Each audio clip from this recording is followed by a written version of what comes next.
Ito po ay alay lakad. Ganapan ng Biyernes Santo. Ito po yung ginawa namin every Holy Week. At yung pong kumakaway sa likod ko ay isa malapit at poging kaibigan na galing siya po sa Pampanga. Umuwi po siya para makasama lang dito.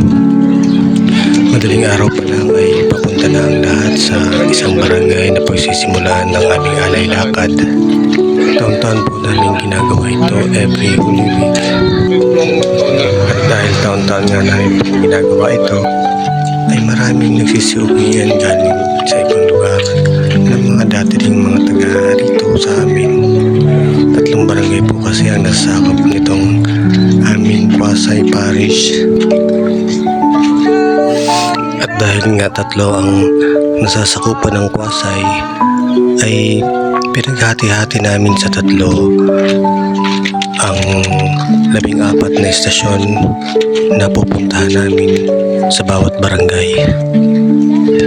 At kung makikita nga po ninyo ay maraming sumasama kahit na medyo malayo-layo ang nilalakaran para lang masaksihan ang daraan ng mga estasyon para sa kanilang mga debosyon. At kung mapapansin nga ninyo, itong aking kaibigan ay pangiti-ngiti pa.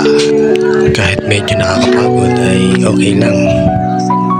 At ito na nga po kami sa isang estasyon mula dito sa isang barangay na napuntahan namin. At hindi ko na naisa-isa yung mga estasyon na napuntahan namin.